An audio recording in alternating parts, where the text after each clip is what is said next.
बार बार कह रहा है कि ना तो राधा स्वामी पंथ, दन दन सतगुरु पंथ, जय गुरुदेव पंथ वालों के पास मोक्ष मार्ग नहीं है, ये जीवन नाशक हैं, ये बिल्कुल इनके नाम भी गलत, इनका ज्ञान भी गलत। और इनके प्रवर्तक की आपको दिखा दी तो शिवदयाल जी की के दुर्गति हुई कमरा, शिवदयाल जी की मरने के बाद वो भूत बन गया और वो बलोचिस्तानी सामस्ताना खेमामल जी इंजेक्शन रिएक्शन से मृत्यु होगी। और एक और उनके बाबूजी साहब, उसकी हिस्ट्री पढ़ लो तो वो कितने जनती भुगत का मेरा। अब क्या बताते हैं परमात्मा, कहते संशय शोक सराय में सूतक दिन राती, और जीवित जग में जूती पड़े फिर जम तोड़े छाती। यहाँ बिरान मैटी हो ले गया संसार में, वो भूत बन के बुक्की में बोला है। और आगे कहते जम तोड़े छाती, यम के दूत बकलता रहेंगे। अब क्या बता रहे हैं परमात्मा कि यो सौदा फिर ना ही संतो, यो सौदा फिर ना ही, ये लोहे जैसा ताव जात है काया देश राही, और तीन लोक और भवन चतुर्दश सब जग सौदे आही। फिर बताते हैं कि ये दम टूटे पिंडा फूटे लेखा दरगाह माही, उस दरगाह में मार पड़ेगी त्रियम पकड़ेंगे बाही। वहां पर ना किसी की पेश चले, चाहे कोई राष्ट्रपति है, मृत्यु होने के बाद यम के दूत उसको गिरफ्त कर लेते हैं तुरंत और वहां खड़ा कर देते हैं दरबार के अंदर। एक उदाहरण बताया परमात्मा ने अपनी वाणी में कि एक प्रियव्रत नाम का राजा था, उसने पहले तो तप किया, तप से उसको राज्य प्राप्त हुआ, और जब राज्य का समय पूरा हुआ तो यम के दूत पकड़ कर ले गए, उसको धर्मराज के दरबार में खड़ा कर दिया। यम के दूत जब लेने आए प्रियव्रत को, उसने कहा कि मुझे कुछ सांस और दे दो जीने के लिए। उसका बहुत लंबी आयु थी, बहुत लंबी आयु तक उसने राज्य किया था और फिर भी जीने की आशा थी। कहा यम के दूतों से कि मुझे कुछ और श्वास दे दो। यम के दूत कहने लगे खबरदार, दे तूने सांस लिया तो तेरे श्वास पूरे हो चुके हैं, चलो। धर्मराज के दरबार में लेकर गए, वहां उसका अकाउंट बताया गया कि इतने वर्ष तूने तप किया था, उसके प्रतिफल में इतने वर्ष तूने राज्य कर लिया। अब बता कुछ करके लाया आगे के लिए। अब वहां तो सब पता होता है, उसकी जेब में पता लग जाता है कितना सामान है। कहने लगा जी नहीं, तकसीर होगी। कहने लगे इसका काला मुंह करो। अब प्रियव्रत कहता है मेरा काला मुंह क्यों किया जाता है, राजा था पूरी पृथ्वी का। तो धर्मराज ने कहा कि भक्ति के लिए भेजा था, भक्ति करे नहीं डले डोए। और फिर वो प्रियव्रत कहता गलती बन गई। धर्मराज कहता मैं तो गलती की सजा देता हूँ, जाओ पशु की योनि में जा राजा, अब गधा राजा बन जा। परमात्मा कहते हैं कबीर हरि के नाम बिना ये राजा रसब हो, रस बन गधा, और माटी लदे कुमार के और घास न डाले कोई। अपने आत्मा वो परमात्मा कितने दयालु हमें कितनी कितनी वाणी बोल करके बता रहे हैं, और साथ में ये भी बता रहे हैं कि तू मुझे पहचान ले, तेरा सब झंझट खत्म कर दूंगा, ये रास्ता खत्म कर दूंगा जन्म और मृत्यु का। तो पुणात्माओं कहते हैं उस दरगाह में मार पड़ेगी यम पकड़ेंगे बाही, जा दिन की मुझे डर नहीं लागे लज्जा रहे एक नाही। फिर क्या बताते हैं कि नर नारायण देह पा तू फिर 84 जाही। परमात्मा जैसा शरीर मनुष्य का आपको मिला है, परमात्मा का ऐसा ही मनुष्य सदृश शरीर है, इसलिए परमेश्वर को भी पुरुष कहते हैं, और उस पुरुष ने मनुष्य को अपना शरीर दिया है तो मनुष्य को भी पुरुष बोलते हैं। तो क्या बताते हैं कि परमात्मा का जो मटेरियल है शरीर का वो हमारे जैसा नहीं है। ऐसनाविरम शुक्रम अकायम, ऐसनाविरम, उसका शरीर माता पिता के योग से बने शुक्र का नहीं है, उसकी शरीर में नाड़ी आदि का व्यवस्था नहीं है, वो स्वयंभू है, परिभू है, वो कबीर मनीषी है, सप्रियागात है, सबसे प्रथम देहधारी वही परमात्मा है। अब क्या बताते हैं कि नर नारायण देह पाकर तू फिर 84 जाही, कुल परिवार तेरा सकल कबीला मसलत एक ठराई। बांध पिंजड़ी आगे धर लिया मरघट को ले जाई। मृत्यु होते ही कुल के लोग इकट्ठे हो जाएंगे और उसी समय कहेंगे उठाओ इसको, उठाओ जल्दी करो। और उसी समय उठा के कहते बांध पिंजड़ी आगे धर लिया मरघट को ले जाई। और अग्नि लगा दिया जद लंबा फूक दिया उस ठाई। अब शरीर तो फूक दिया, अब आगे फिर इन नकली गुरुओं ने एक और नया प्रोसेस शुरू करा दिया। कहते हैं पुराण उठा फिर पंडित आए, गुरुजी आगे और पीछे गरुड़ पढ़ाई। तेरा गजब भैया। परमात्मा कहते हैं जो मरने वाला मर गया और अब उसके उपलक्ष्य में गरुड़ का पाठ करा रहे हो तुम। अब गरुड़ पुराण में बहुत ही ऐसी बातें हैं जो जीव ने पहले पढ़ लेनी चाहिए। उसमें लिखा है कि एक ने ऐसा जुल्म किया था, उसका बेटा मर गया। उसने ऐसा अपराध किया था, उसकी आंखें फूट गई। एक ने ऐसा अपराध करते थे, उसके हाथ कटते हैं। यम के दूत आते हैं जो भक्ति नहीं करते, सच्ची भक्ति नहीं करते, उनको पकड़ कर ले जाते हैं जो दान धर्म नहीं करते। और आगे क्या देखते हैं कि ऐसी गर्म जमीन के ऊपर से ले जाते हैं नंगे पैरों उसको। आगे जो शुभकर्मी प्राणी हैं वो भंडारा छक रहे होते हैं, खीर खांड हलवे उनके लड्डू जलेबी खा रहे होते हैं। और वो कर्महीन प्राणी, भक्तिहीन प्राणी, दानहीन प्राणी वहाँ से जाता है और देखता है।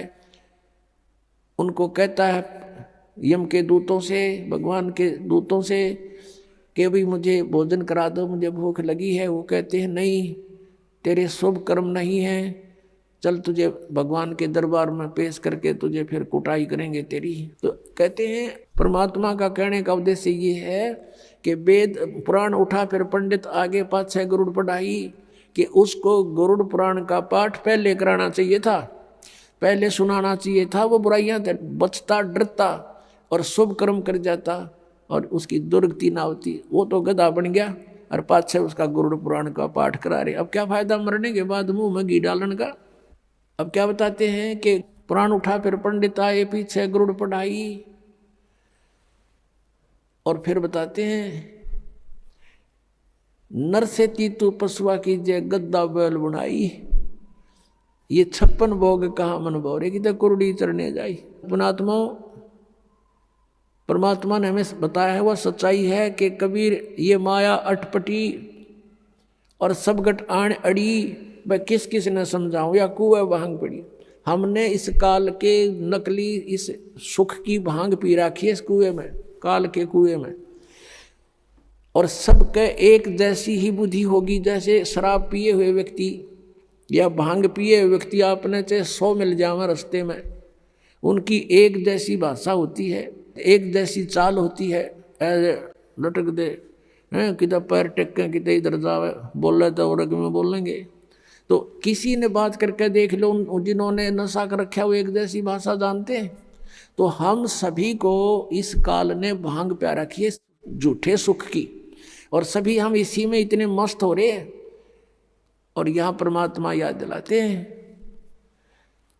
जिसकी भांग उतर जाएगी। एक व्यक्ति शराब पिए पड़ा था और ऐसी गंदे स्थान पर गिरा हुआ था, फिर उसको उठाकर लाए घर वाले। और सुबह फिर नहा धोकर वो गया ना, उसका छोटा लड़का बताता है साथ में, पापा श्याम आप यहाँ पड़े थे? वो कहता मैं यहाँ था, यहाँ पड़ा थे तुम? बता। शराबी ने बेटा ने कहा पापा रात को आप यहाँ पड़े थे। और फिर वो कह रहे तेरा के भैया ये तो बहुत बुंडी जगह है। अब जब पड़ा था बड़ा टिट्टी पा गया था, जब उसको इस बात का पता नहीं था तो इसी गंदे स्थान पर पड़ा है। तो हम आज जिस स्थान में रह रहे हैं ये ऐसी सतिथि में रख रखे हमारे को। और जब यह भांग उतरेगी आपकी, आपका ताला बेली लाग जाएगी, अंतःकरण में उचाटी पैदा हो जाएगी। अब क्या है, इस काल ने तो हमारे को बुरी तरह फंसा रखा। पुण्यात्मा सचकर मान लेना, पहले तो दुख में पीड़ रखा, अब परमात्मा के दरबार में आओगे आपको सुख होगा। और सुख में फिर आपने सोचोगे ठीक काम चल रहा है, अरे थोड़े दिन में फिर भूल पड़ने लग जाएगी।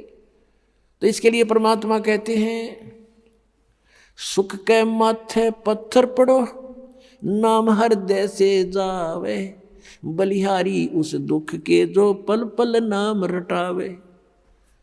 अब कबीर साहब कहते हैं आपने ये धारणा बनानी चाहिए कि आग लगाई से सुख का जिससे भगवान की भूल पड़े।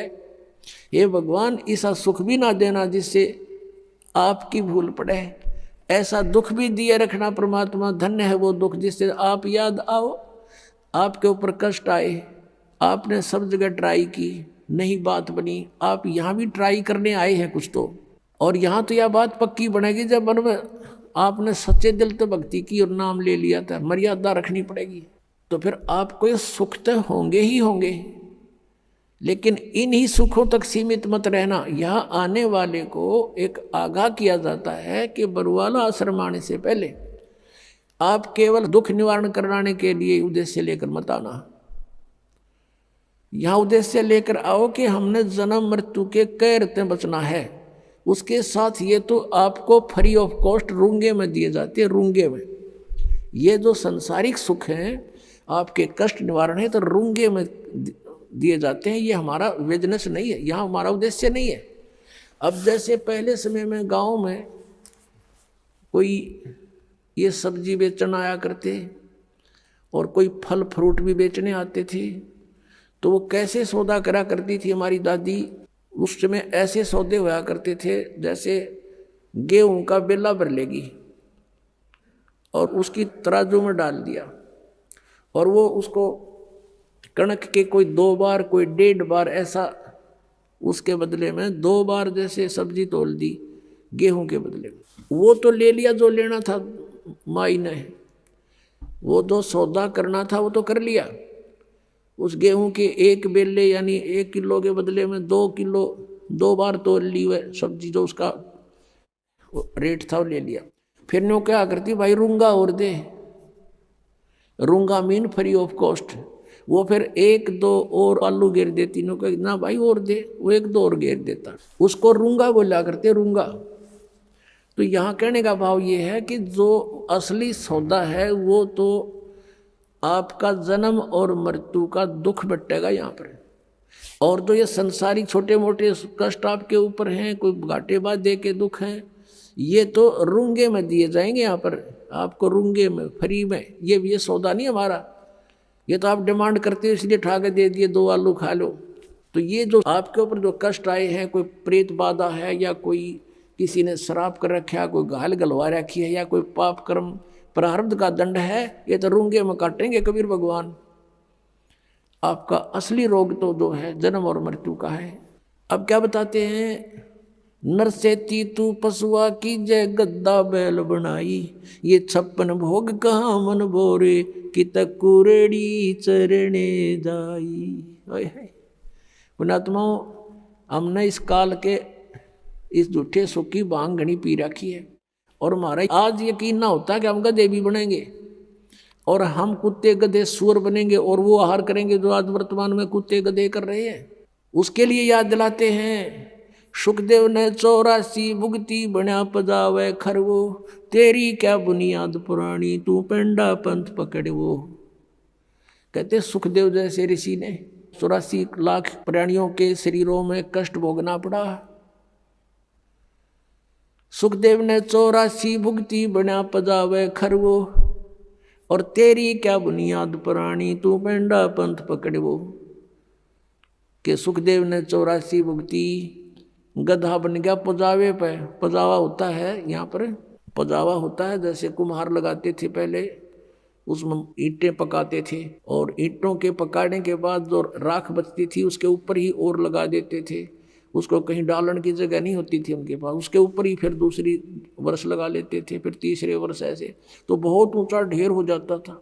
और गधे पे नीचे से कच्ची ईंटें डालते हैं उसके कमर के थैले पे, और नीचे से कच्ची ईंटें ले जाते हैं, कच्ची उतारते, पक्की फटाफट ठोक देते हैं उसके ऊपर, और फिर देकर डंडा नीचे को धक्का दे देते हैं। 1 सेकंड की भी उसके पास समय नहीं है, नीचे से भी लद्दा जाता है, ऊपर से भी लद्दा आता है, और कमर टूट जाती है गधे की।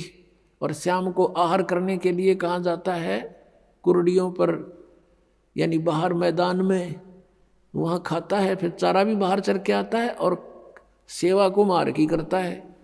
और फिर टूटी कमर पर जख्म हो जाता है, उसको कौवे नोचते हैं, उसी जख्म के ऊपर आते ही कुम्हार जो कानू वो थैला रख देता है, और ईंटें भर के फटाफट उसको सटाट कर देता है, लेकर लठ और फिर देखो पुण्यात्मा, अपना शरीर यहाँ कहीं से छुल जा खाल थोड़ी सी किसी कारण से भी, और उसके ऊपर कपड़ा भी लग जाना, कपड़ा वैसे भी आंखों में पानी आता है, कितनी पीड़ा होती है।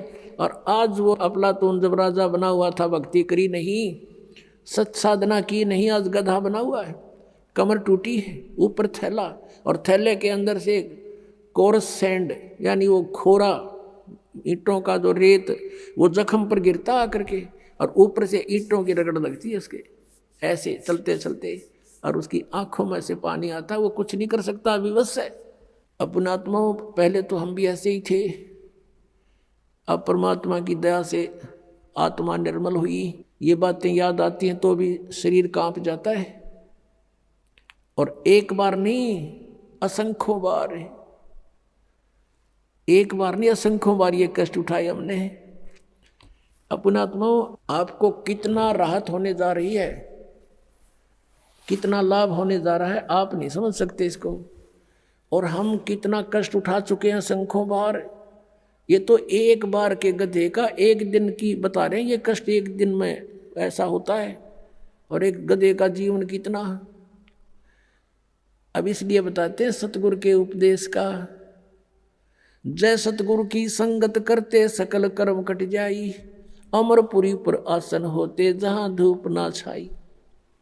यदि सतगुरु की संगत करते, शरण में आ जाते, ये नकली सतगुरुओं की नहीं बात बनती। तो कहते हैं ये कैसा दुख आपके ऊपर हो रहा है, किस प्रकार बाईपास निकालेंगे संत। अब कितने दुख होते हैं प्राणी पर, आध्यात्मिक मार्ग को आध्यात्मिक घटनाओं से ही तोला जाता है, किसी के कहने मात्र से नहीं। आपको दिखाते हैं कि इतिहास, एक पुण्यात्मा का उसके ऊपर कितनी आपदाएं आई, और जो धन आपको प्राप्त होने जा रहा है, जो ज्ञान और भक्ति और विधान आपको मिलने जा रहा है, उससे आपको कितना बेनिफिट होगा, कितने राहत मिलेगी। अब परमात्मा कहते हैं धर्मदास तो ये लाख दुहाई, और ये सार शब्द की दबार ना जाई। आज तक जो परमात्मा ने इस तत्व ज्ञान को और इस तत्व नाम को, सार नाम को, असली मंत्र को छुपा के रखा हुआ था, क्योंकि सतयुग त्रेता द्वापर में ये प्राणी दुखी नहीं होता, और पिछले पुण्य कर्म इसके घड़े साथ होते हैं, जिस कारण से कोई भी कुछ भी साधना भक्ति कर रहा होता है उसमें भी वो सुखी रहता है। वो ये सोचता है मुझे इस साधना से ये सुख प्राप्त है। इस कारण से सतयुग त्रेता द्वापर में परमात्मा ने काल को छूट दे दी थी। इसने प्रार्थना की करके मांगा था और कह दिया था ठीक है भाई, 3 युगों में हम नहीं ले जाएंगे प्राणी, और चौथे युग कलयुग में हम ले जाएंगे। तो कलयुग से पहले का कोई इतिहास दिखा दो, कोई मुसलमान न्यारा बना हो, या ईसाई अलग बना हो, या कोई जैनी अलग बना हो। हम वेदों अनुसार साधना करते रहे, एक ही हमारा इतिहास था, वर्ण केवल कर्म आधार से थे। अब कलयुग में देख ले हमारे अंदर कितनी इसने फूट डाल दी, कोई हिंदू बनाया, कोई मुसलमान बनाया, कोई ईसाई बनाया, कोई सिख बनाया, कोई कुछ बना दिए, हमें अलग अलग पाट दिया। इसको डर था कि कलयुग में परमात्मा से वायदा हुआ है वो आएंगे या अपना कोई दास भेजेंगे अपनी शक्ति देकर, तो उस समय तक ऐसा कर दो इन प्राणियों को ये कति कंडम हो जाए, एक दूसरे के शत्रु हो जाए, कोई एक दूसरे की साधना को गलत बता दे तो मरण न तैयार हो जाए। ऐसे समय में परमात्मा ने ये स्टार्ट किया है। लेकिन ये बुद्धिहीनता हमारी, मान ले मैं आपके मार्ग को गलत बता रहा हूँ और आपको कॉन्फिडेंस है सही है, तो मेरी बातें ना सुनो, इसमें झगड़े की क्या बात है। तो ये काल ही करवाता है। लेकिन अब परमात्मा की मेहर होगी अपने बच्चों पर, समाज शिक्षित है, सब इतिहास हमारे पास है, हमारे सदग्रंथ प्रत्येक धर्म के प्रत्येक धर्माणों के पास है। अरदास उसमें बताओगे ऐसा लिखा, आप खोल कर देख लेना, बात समझ में आ जाएगी। तो अभी तक हम सतगुरु ना मिलने से कितना कष्ट उठाया। सतगुरु के उपदेश का लाया एक विचारे, जय सतगुरु मिलते नहीं फिर जाते नरक द्वार। नरक द्वार में दूत सब करते खेचा ताने, उनसे कभू ना छूटता फिर फिरता चारों खानी। चार खानी में भरमता कबू न लगता पारे, सो फेरा सब मिट गया मेरे सतगुरु के उपकार।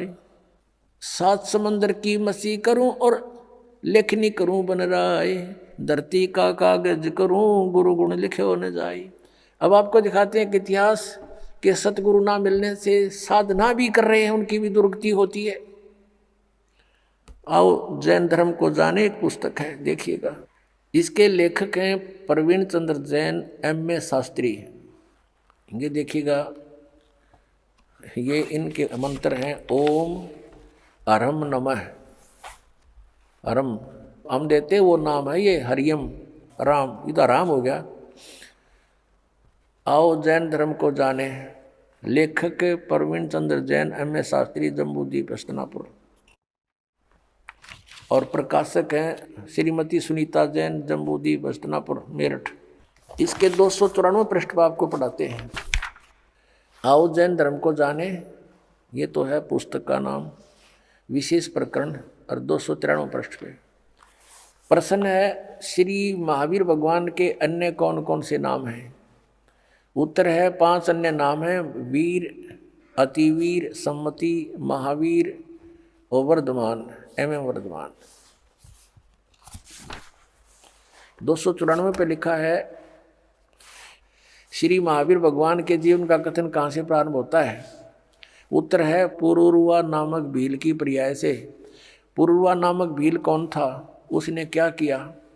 पुष्कलावती देश की पुंडरी कीणी नगरी में वह भीलों का राजा था। उसने सागरसेन मुनिराज से मधमास मधु का त्याग व्रत लिया था, जिसे जीवन पर्यंत पालन किया। महावीर भगवान का जीव पूर्वा भील की पर्याय से यानी जीवन से निकलकर कहाँ गया? पहले 100 धर्म स्वर्ग में एक सागर की आयु वाला देव हुआ। पहले स्वर्ग के बाद महावीर भगवान का जीव कहाँ गया? भरत चक्रवर्ती की रानी अनंतमती से मारीची नामक ज्येष्ठ पुत्र हुआ। अब ये भरत किसका पुत्र था ये दिखाते हैं। मारीची भरत का पुत्र हुआ।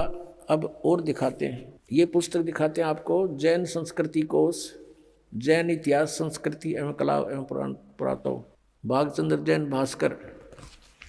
जैन संस्कृति कोश, जैन इतिहास, ये एक पुस्तक है, प्रथम खंड, लेखक हैं प्रोफेसर भागचंद्र जैन भास्कर। और ये कहाँ से छपा है? जैन संस्कृति कोश, जैन इतिहास, ये वही है, लेखक हैं प्रोफेसर भागचंद्र जैन भास्कर। प्रकाशक ये 2 हैं, इधर भी, ये देख लो तुम, ये आपके सामने है। और ये कहाँ से प्राप्ति स्थान है? ये यहाँ से इनका। अब आपको इसके 175 पृष्ठ पर ले चलते हैं। ये 175 पृष्ठ है। ऋषभ देव के पौत्र ऋषभ देव जी को जैन धर्म का प्रवर्तक माना जाता है। प्रथम तीर्थंकर है ये ऋषभ देव। इनके पोते हैं वो मारीची, जिनकी अब कथा सुनाऊंगा, और भरत के पुत्र हैं। इसको पुराण में वैदिक धर्म का प्रवर्तक माना गया है। ये मारीची वैदिक धर्म का प्रवर्तक है, जिसको वैदिक धर्म का गांठा जोड़ रहे हैं ना, ये उसका प्रवर्तक है ये मारीची। और इसके साथ के बीती ये दिखाता हूँ। यही मारीची जैन परंपरा में आगे चलकर महावीर वर्धमान बना। अब देखो आगे, अब 176 पृष्ठ पे, अब नीचे देखो, जैन धर्म का विकास इतिहास। यहाँ है तीर्थंकर ऋषभ देव की जीवन घटनाएं। तीर्थंकर ऋषभ देव अंतिम कुलकर नाभिराज के पुत्र थे। उनकी माता मरु देवी थी। वे इक्ष्वाकु वंशी नाभिराज अयोध्या के इस एक लोकप्रिय राजा थे। तरुण होने पर नाभिराज ने ऋषभ देव का विवाह सुनंदा और सुमंगला से कर दिया। सुनंदा ने तेजस्वी पुत्र बाहुबली और पुत्री सुंदरी को जन्म दिया, और सुमंगला ने भरत सहित एक भरत और 99 पुत्र और एक पुत्री ब्राह्मी पुत्री को जन्म दिया। समय आने पर ऋषभ देव ने भरत को अयोध्या का, बाहुबली को तक्षशिला का और शेष युवराजों को उनके योग्यता अनुसार राज्य सौंपकर संसार त्याग दिया और दीक्षा लेकर साधना में लीन हो गए। साधना काल में पाणिपात्री ऋषभ देव 1 वर्ष तक निराहार रहे, कुछ नहीं खाए 1 वर्ष तक। बाद में बाहुबली के पौत्र श्रेयांश कुमार ने इक्ष्वाकु देकर उनकी निराहार व्रति को तोड़ा। लगातार 1000 वर्ष तक तपस्या करने वाले मुनि ऋषभ देव ने अंत में केवल ज्ञान प्राप्त किया। धर्म देशना प्रारंभ की। धर्म देशना माने दीक्षा देने लग गया गुरु बड़ी का पे। प्रथम धर्म देशना भरत के पुत्र मारीची को दी। जिस मारीची का भी इतिहास दिखाऊंगा, आओ जैन धर्म को जाने। उसमें इस मारीची को ऋषभ देव ने पहला शिष्य बनाया था, जो इसका पोता था, भरत का पुत्र था। ऋषभ देव का पौत्र यानी पोता भरत के पुत्र मारीची को पहली धर्म देशना, प्रथम धर्म देशना भरत के पुत्र मारीची को दी, यानी पहला चेला बनाया उसने। और जो बाद में 24वें तीर्थकर महावीर बने। बस यहाँ से इतना ही लेना था। पुण्यात्माओं, आपका सौभाग्य और इन महापुरुषों का दुर्भाग्य अब तोला जा रहा है। इन्होंने कितनी मेहनत की, कितने हजारों वर्षों तक तपस्याएं की, लेकिन इनकी वे ऑफ वर्शिप ठीक नहीं थी। लंबी लंबी उम्र थी इनकी, बहुत लंबी लंबी आयु थी, और फिर भी दुर्गति को प्राप्त हुए, क्योंकि इनकी साधना ठीक नहीं थी। इनको तत्वदर्शी संत नहीं मिले थे। सतगुरु ना मिलने से ये हालत होती है। कहते एती उम्र बुलंद मरेगा अंतरे, क्योंकि सतगुरु लगे ना कान ना बैठे वो संतरे। वो सतगुरु मिले ना कोई संत मिले जो तत्वदर्शी संत हो। जैसे आप भक्तजन हैं, आपको ये तत्व ज्ञान हो गया, आप संत हैं। साधु वही जो सीधा चाले, बुराई छोड़ दे, भक्ति करता है, सत्य साधना करता है। आपसे भी कोई संपर्क में आता है तो आप भी उसको ठीक रास्ता बताते हो और कहते हो सतगुरु से नाम लो। तो कहते हैं सतगुरु में लगे ना कान ना बैठे संतरे। ना कोई नो बताने वाला मिला कि ये साधना गलत है, तो ठीक साधना करना चाहता चलो गुरु जी के सतगुरु के पास चलो। लेकिन सभी अपने अपने उन नकली सतगुरुओं को भी असली मानकर अन्य को वहाँ जोड़ रहे हैं, वो पाप के भागी हो रहे हैं। अब फिर लाते हैं आपको आओ जैन धर्म को जाने, ये पुस्तक देखिएगा, आओ जैन धर्म को जाने। इसके लेखक हैं प्रवीण चंद्र जैन, M.A. शास्त्री। और ये कहाँ से प्रकाशित है? प्रकाशक हैं श्रीमती सुनीता जैन, जम्बूद्वीप हस्तिनापुर, मेरठ से, उत्तर प्रदेश। अब यहाँ आते हैं हम 294 पृष्ठ पे शुरू करते हैं इसको, आओ जैन धर्म को जाने। श्री महावीर भगवान के जीवन का कथन कहाँ से प्रारंभ होता है? यानी मारीची के जन्म से भी पहले ये ऐसे ही चल रहा था, और उससे आगे का तो पता नहीं इनको, वहाँ तक का इनको ज्ञान है। पुरुरवा नामक भील की पर्याय से, पुरुरवा भील कौन था? उसने क्या किया? अब पुष्कलावती देश की पुंडरी कीणी नगरी में वह भीलों का राजा था। उसने सागर सेन मुनिराज से मधमास मधु का त्याग व्रत लिया था, जिसे जीवन पर्यंत पालन किया। फिर उससे कहाँ गया? वो स्वर्ग में चला गया। फिर कहाँ आया? पहले स्वर्ग के बाद महावीर भगवान का जीव किस पर्याय को प्राप्त हुआ? भरत चक्रवर्ती की रानी अनंतमती से मारीची नामक ज्येष्ठ पुत्र हुआ। यानी ऋषभ देव का पोता मारीची और भरत का पुत्र था। और यही मारीची वैदिक धर्म का प्रवर्तक, और यही मारीची आगे चल के जैन धर्म में महावीर जैन हुआ। अब देखो, मारीची की पर्याय से महावीर भगवान का जीव किस पर्याय में गया? यानी मारीची ने प्रथम तीर्थंकर ऋषभ देव से उपदेश लिया था, उसके बाद इसकी दुर्गति हुई। आगे देखो, ब्रह्म स्वर्ग में देव हुआ, ब्रह्मलोक में, ब्रह्मलोक से ब्रह्म स्वर्ग से फिर कहाँ गया? अयोध्या नगरी में कपिल ब्राह्मण की काली स्त्री से जटिल नामक पुत्र हुआ। और फिर वहाँ से कहाँ गया? सौधर्म स्वर्ग में एक सागर आयु का देव हुआ। फिर स्वर्ग से कहाँ गया? इसी भरत क्षेत्र में सूतिका नामक गांव में अग्निभूत ब्राह्मण के गौतम क्षत्रिय से अग्निशय नामक पुत्र हुआ। फिर वहाँ से स्वर्ग में गया। फिर कहाँ आया? भरत क्षेत्र के मंदिर नामक ग्राम में गौतम ब्राह्मण की कौशिकी पत्नी से अग्निमित्र नामक पुत्र हुआ। फिर वहाँ से कहाँ गया? महेंद्र स्वर्ग में गया, महाइंद्र के स्वर्ग में। और महाइंद्र के स्वर्ग से कहाँ गया? ये 295 पे मंदिर नगर में सालकाय ब्राह्मण की पत्नी से भारद्वाज नामक पुत्र हुआ। भारद्वाज से आगे कहाँ गया, महेंद्र स्वर्ग में देव हुआ। फिर वहां से कहाँ गया, इतर निगोद में एक सागर की आयु वाला निगोदिया जीव हुआ। निगोद से निकलकर महावीर भगवान का जीव कहाँ गया, अनेक को भाव अनेक शरीर धारण किए वो इस प्रकार हैं। अब ध्यान से सुनना पुण्यात्माओं, जरा सी भी बांग उतर जाएगी जिसकी, और फिर इसको देखेगा कलेजा मुंह का होगा आपका, और छोड़ जाओगे ये गलत साधनाएं। 1000 आक वृक्ष के भाव, ओए होए 80,000 सीप के भाव, 20,000 नीम वृक्ष के भाव, 90,000 केली यानी केले वृक्ष के भाव, 3,000 बार चंदन वृक्ष के भाव यानी शरीर, और 5 करोड़ बार कनेर वृक्ष के भाव, 60,000 बार वैश्या के शरीर, ओए होए 60,000 बार, और 5 करोड़ बार शिकारी के भाव, 20 करोड़ बार हाथी, और 60 करोड़ बार गधा। ओए होए भगवान है, कलेजा फट जाए इंसान का। और हम फिर भी साधना यही कर रहे हैं।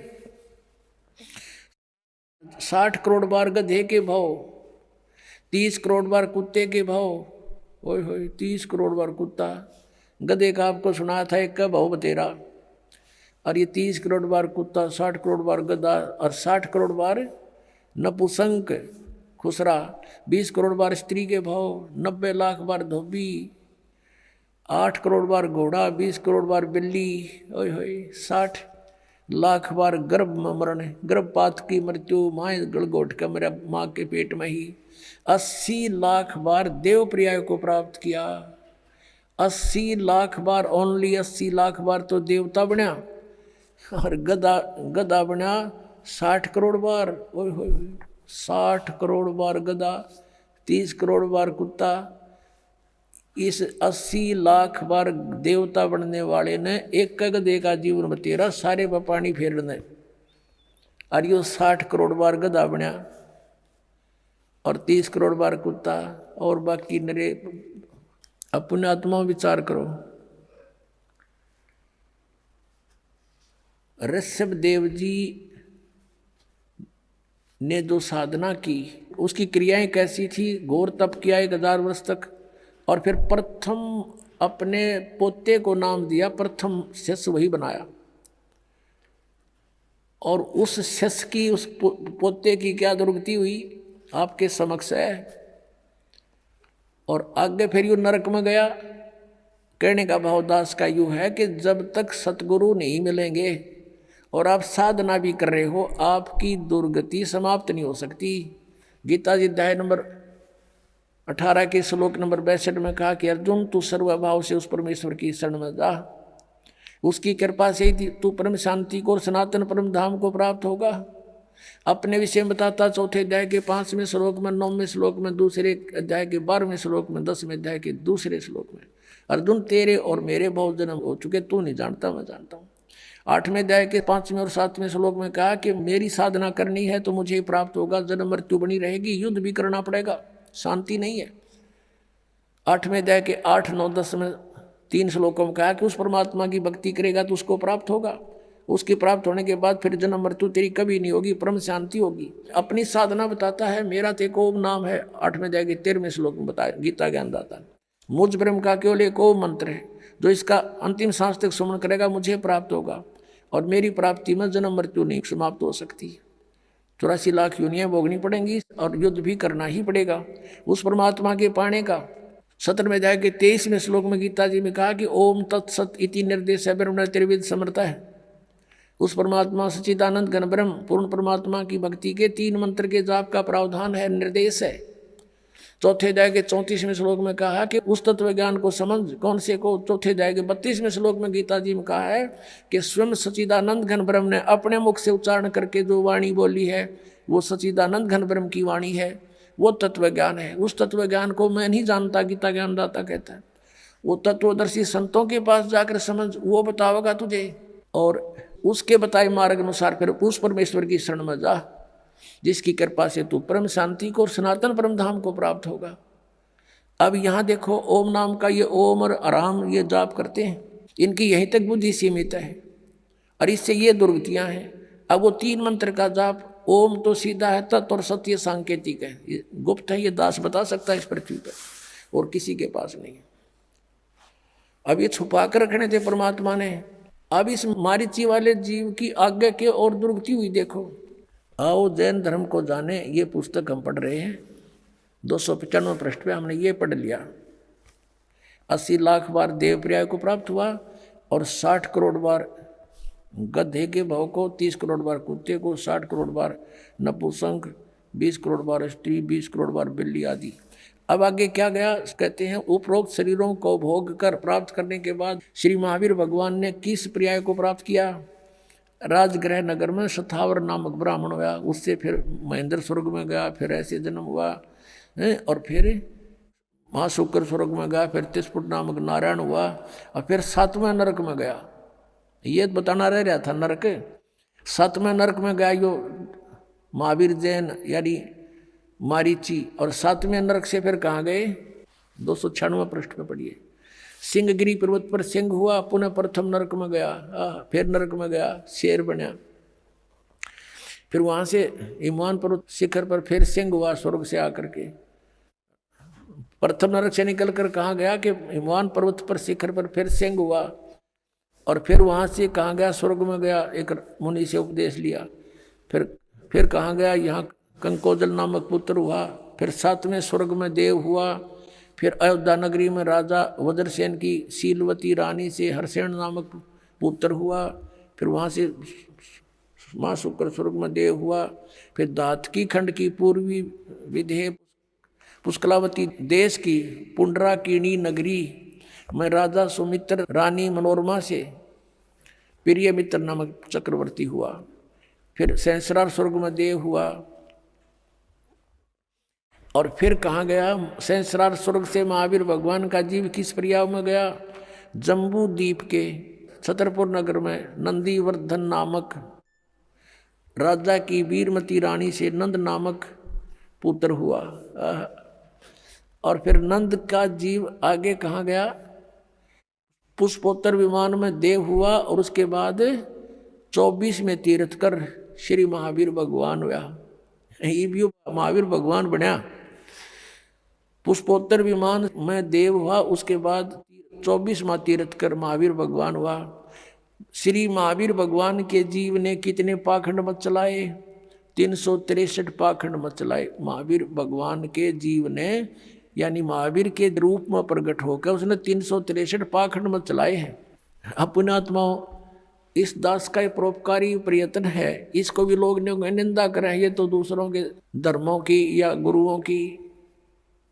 अब देखो, दास ये बताना चाहता है कि जो साधना प्रथम तीर्थकर जैन धर्म का करते थे, ऋषभ देव जी करता था, और उससे मारीची को उपदेश मिला, और मारीची के उस उपदेश के बाद उसकी कितने दुख हुए उसके शरीर में। 60 करोड़ बार गधा, 30 करोड़ बार कुत्ता, और तो गिनती नहीं, पशु और पेड़ों पौधों के जीव भोगे।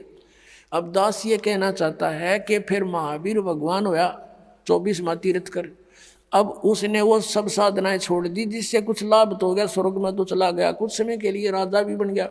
उसने फिर 363 पाखंड मत चला दिए, उनसे तो कुछ भी राहत नहीं मिलनी, सीधा नरक मिलेगा। ये दास ये कहना चाहता है ये साधनाएं गलत हैं, और वर्तमान के जितने भी जैनी हैं वो महावीर जैन के द्वारा पाखंड मत चलाए गए, उनके अनुसार साधना कर रहे हैं। तो दास ये कहना चाहता है वो क्रियाएं छोड़ो और सत साधनाएं करो। इतना सा दास का प्रयत्न और परमार्थी वचन है। अब इसको परमात्मा कहते समझा है तो सिर धर पाऊं और भौर नहीं रहे सदा। अब जैसे अब प्रसंग चल रहा था कि फिर पीछे तू पशुआ कीजिए गद्दा बैल बनाई, ये 56 भोग का मन बोरे कुरुड़ी चरने जाई। ओए होए कि आज तू नहीं मान रहे हो, फिर मनुष्य जीवन छूटने के बाद यह दुर्गति डेफिनेट है आपकी इन साधनाओं से। ना साधना करते उनकी भी, उनको स्वर्ग नहीं मिलेगा, गधे कुत्ते नौका नहीं बनेगा। इनको थोड़ा दिन स्वर्ग मिल गया, फिर गधा बन गया। बताओ स्वर्ग ने के चाटे हुआ, फिर वीरान मैटी, फिर दुर्गति। अब परमात्मा कहते हैं जय सतगुरु की संगत करते तेरे सकल कर्म कट जाई, अमरपुरी पर आसन होते जहां धूप ना छाई। जय सतगुरु की संगत करते, यानी परम संत की, सतगुरु की अगर आपको शरण मिल जाती है सब झंझट मिट जाता। ना गधा बनना, ना हमने स्वर्ग में जाना, हमने सतलोक में चले जाते। कहते अमरपुरी पर आसन होते। आज आप अमरपुर में सतलोक में बैठे होते, जहां कोई कष्ट नहीं आप पर। पुण्यात्मा, मृत्यु तो आपकी होगी, इसको तो कोई मानो चाहे मत मानो, तो डेफिनेट है, सब मानते हैं होगी, मृत्यु होगी। और जब जाते समय आपकी आस्था यहाँ किसी भी संपत्ति या परिवार में रहेगी तो उल्टा जन्म यही होगा आपका, जहां आशा तहां बादशाह हुई। मन कर्म वचन सुमरियो सोई। तो आप जी ने अपना यहां से पीछा छुटाने के लिए हृदय में एक दृढ़ निश्चय करना है कि यहां तो फिर जन्म हो गया, फिर दुर्गति, फिर जन्म हो गया, फिर ये प्रोसीजर। अब इस जीवन में देख रहे हो आप, किसी का बेटा मर गया, किसी की बेटी मर गई, किसी को कोई घाटा, किसी की टांग कट गई, किसी का आंख फूट गई, ये दुर्गति। और फिर अगला जन्म मनुष्य का भी हो गया तो फिर यही प्रोसीजर, फिर जन्म हो गया, फिर यही प्रोसीजर। ये क्या तुक हुआ? तो आप जी अपना इस जीवन को परमात्मा की ओट में, शरण में सत भक्ति करके पूरा करो। चलते समय सपने में भी ना सोचो कि मेरा यहाँ फलाना धन रह गया, वो बैंक बैलेंस रह गया, उस पुत्र का क्या होगा, पुत्री का क्या होगा। अगर ये ऐसा मन में आ गया फिर वापस आओगे तो आपकी मृत्यु तो होगी होगी। और जन्म भी आपको चाहिए तो सतलोक में होगा, और वहां फिर ऐसे ही परिवार बनेगा जैसा यहाँ बन गया। ये तो अस्थायी है, बिल्कुल अस्थायी। किसी का समय निश्चित निकल चला जाए हमें छोड़कर, टक्कर मारते रहो फिर नहीं मिलेगा। तो हमने अपने मन को, अपनी आत्मा को, अपने मन को ऐसे दृढ़ करना है कि दोबारा जन्म यहाँ नहीं लेना। इस तरह की घटनाओं को देख के आपके मन में यहाँ से एक गलानी पैदा हो जाएगी। और जब तक यह गलानी नहीं होती, ठीक है भक्ति कर रहे हो फल मिलेगा, जितनी भी भक्ति कर रहे हो आपको फल तो मिलेगा ही मिलेगा, लेकिन ये मिलेगा यहीं पर। तो इस गलानी के होने के लिए समय लगेगा, भक्ति भी बढ़ेगी या ज्ञान की भी जड़ आपके हृदय में जमा होंगी, और फिर यहाँ की पुनर्जन्म की आपके मन सपने में भी नहीं आओगी, तब आप सतलोक जा सकोगे। और जब तक हम सतलोक नहीं जाएंगे तो तब तक शांति नहीं। जन्म मृत्यु जब तक है, ये दुर्गति। जैसे आपने महावीर जैन और ये मारीची वाले जीव की देखी, ये कोई जीवन है, 80 लाख बार तक केवल देवता बन गया, और 60 करोड़ बार गधा, 30 करोड़ बार कुत्ता। अपने आत्माओं, क्योंकि हम मनुष्य जीवन में है, समय पर रोटी मिल जाए, जब दिल करे चाय पी लेते हैं, दूध पी लिया, काजू किस्मत खा लिए, लाडू जलेबी बनवा ली। आज हमने नो दस्ती को नया दुर्गति होएगी, लेकिन ठीक है, अपनी बुद्धि काम ना करे तो किसी समझदार के विचारों पर जोर जरूर देना चाहिए। तो परमेश्वर ने आके हमें बताया है, और परमेश्वर के उस वचन को हमने उसका आदेश मानना पड़ेगा। हम आदेश नहीं मान रहे अभी, हम केवल उनको सुनते हैं, प्रसन्न होते हैं, बहुत अच्छी बात बताई, भक्ति भी करनी चाहिए। तो उनका आदेश है कि समझा है तो सिर दर पाओ और बहर नहीं रे ऐसा दाओ। ये संसार समझदा नाई, कहंदा श्याम दोपहरे नू, गरीबदास ये वक्त जात है, रोवोगे इस पैरे नू। अब क्या बताते हैं कि ये संसार समझदा नाई, कहंदा श्याम दोपहरे नू। जैसे किसी ने शराब पी रखी है और धूप में पड़ा है, जून के महीने में, यहाँ हरियाणा, राजस्थान, उत्तर प्रदेश, मध्य प्रदेश में, पंजाब में, कहीं पर भी, और उसको कोई कहे कि उठ ले चल, तेरी देख पसीने आए हैं, आपके रेत लगा है, मुंह में झाग आए हैं, उठाओ तुझे छाया में बिठाता हूँ, और वो कहता है जोड़ दे मौज हो रही है। अब उसने वो मौज दिखाई दे नशे में, और बुरा हाल हो रहा है उसका। तो पुण्यात्मा, इतने नशा हमारे झूठे सुख का, हम इतने दुखी हैं और फिर भी नो के मौज हो रही है। ये संसार समझदा नहीं, कहंदा श्याम दोपहरे नू।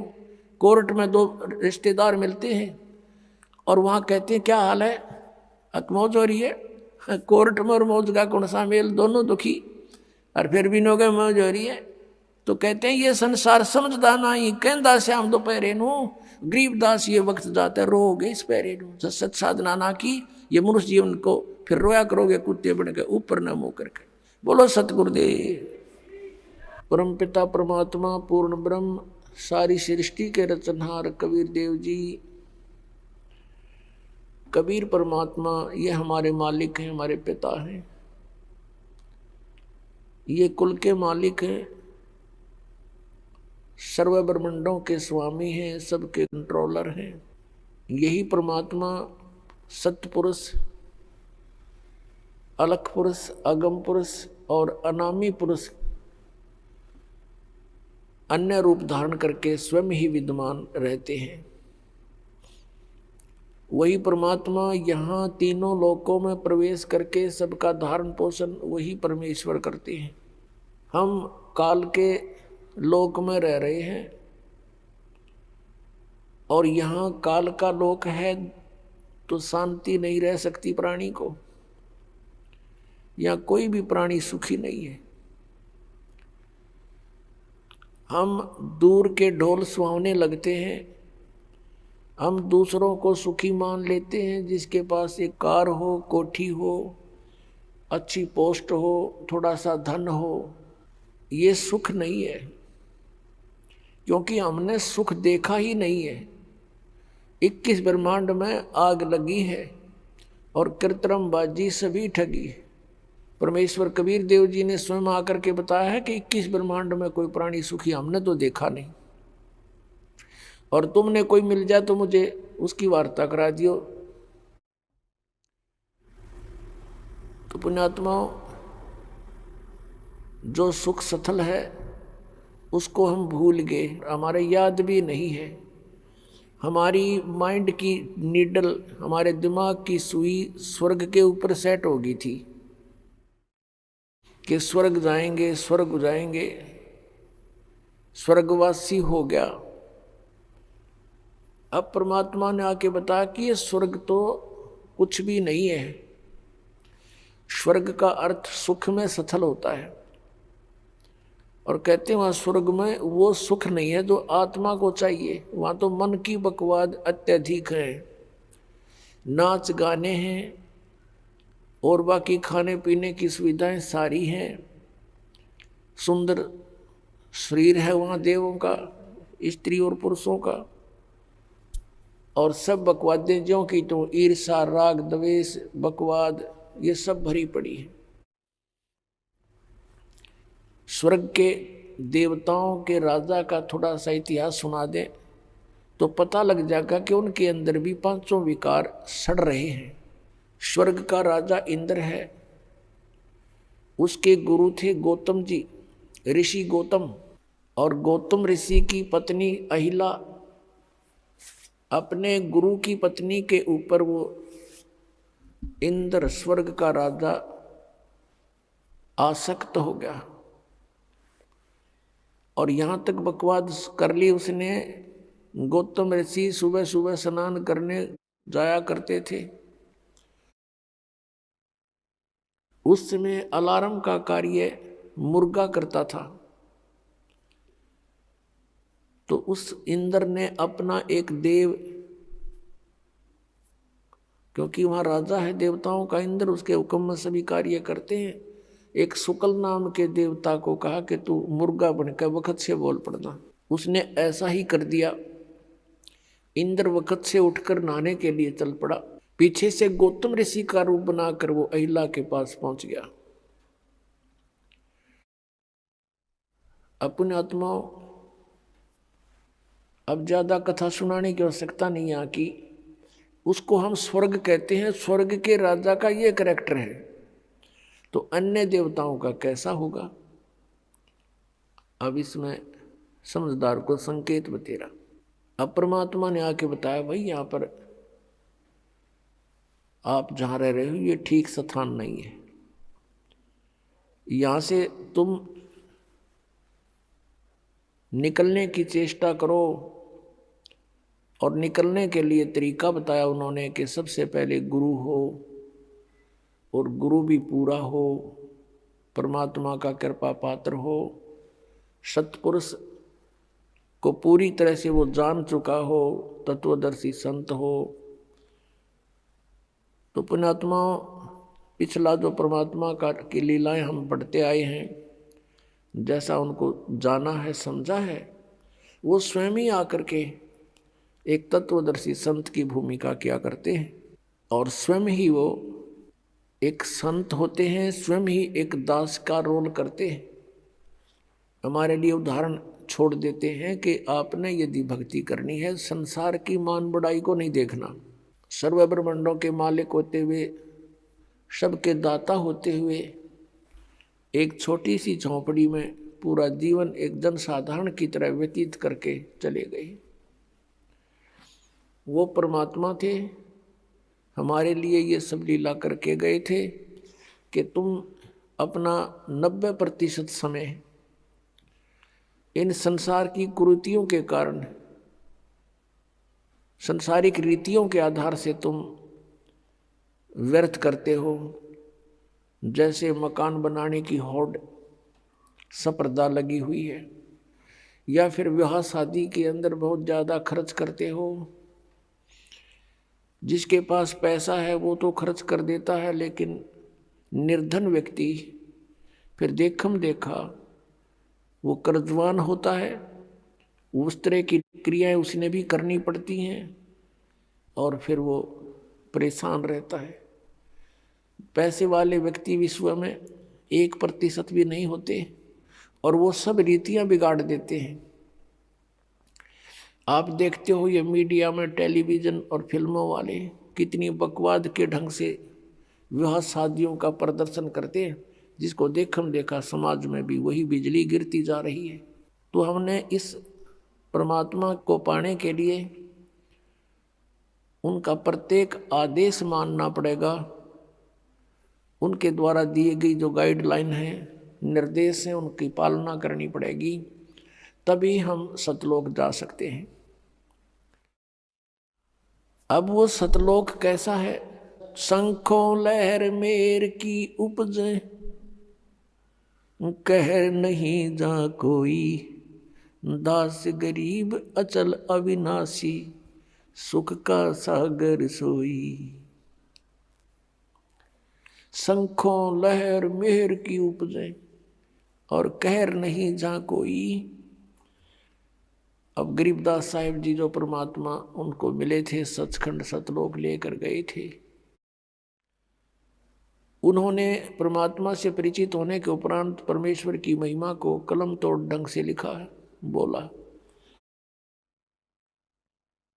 कि शंखों लहर मेहर की उपजे और कहर नहीं जा कोई, दास गरीब अचल अविनाशी, सुख का सागर सोई।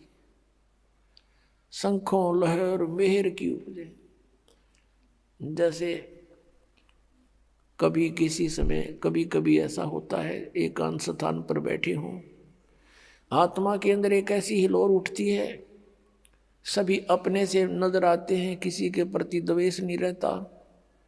शत्रु ने कितना ही हमें सता रखा होता, कई बार उसके प्रति कोई द्वेष ही नहीं रहता।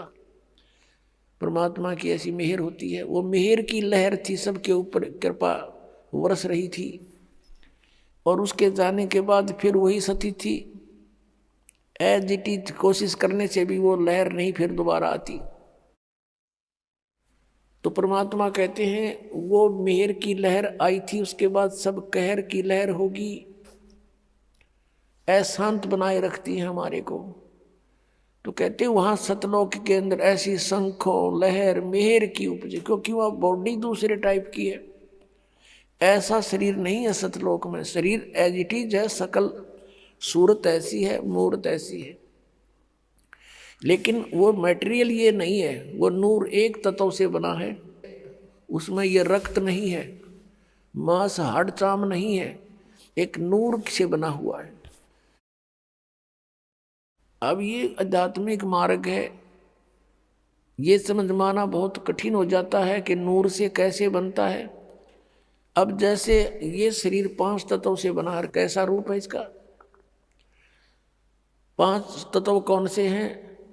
पृथ्वी, आकाश, अग्नि, जल, वायु, ये 5 इसके। इसमें ये 5 कहीं नजर नहीं आ रहे, कहीं नहीं दिखाई देते। ऐसे ही एक नूर से वह हमारे शरीर